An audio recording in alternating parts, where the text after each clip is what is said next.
নমস্কার বন্ধুরা, আজকের ব্রেকফাস্টে কি বানাতে চলেছি তোমাদেরকে দেখাই। চলো, আজকে বানাবো সুজির উপমা। সেজন্য নিয়ে নিয়েছি 1 প্যাকেট সুজি। সাথে কি কি উপকরণ নিয়েছি দেখো। পেঁয়াজ কুচি, লঙ্কা কুচি, এখানে আছে বাদাম, সাথে আছে কাজু বাদাম, আর এটা আছে কিশমিশ, আর একটু নিয়ে নিয়েছি আলু কুচনো। আলুটাকে তবে আমি বন্ধুরা আগে থেকেই কেটে ফ্রিজের মধ্যে রেখে দিয়েছিলাম। তবে একটু গাজর হলেও বেশ মন্দ হয় না। গাজরটা যেহেতু আমার বাড়িতে নেই তাই গাজরটা দিলাম না। তবে তোমরা কেউ কেউ যদি নিরামিষে করতে চাও তাহলে পেঁয়াজটা বাদ দিতে পারো।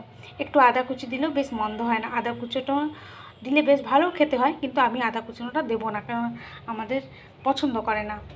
তো চলো সুজির উপমাটা বানিয়ে তোমাদেরকে দেখাচ্ছি। আমি তো আজকে সুজির উপমা বানাচ্ছি ব্রেকফাস্টে। তোমাদের ব্রেকফাস্টে কী আছে আমাকে একটু কিন্তু দেখিও, আর সাথে জানিও।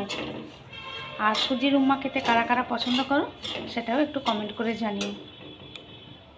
বন্ধুরা, আমার তো সমস্ত ভাজাভুজি এদিকে রেডি। এবার ওপরে সুজিটা দেবো, দেওয়ার পর একটু নাড়াচাড়া করে ঘি দিয়ে দেবো। ব্যাস, কি সুন্দর দেখাচ্ছে দেখো। সুজির উপমা একদম রেডি বন্ধুরা। আর কি সুন্দর ঝরঝরে হয়েছে দেখো। কারা কারা খাবে চটপট করে চলে এসো, কোনো চিন্তা ভাবনা না করে। টাটা।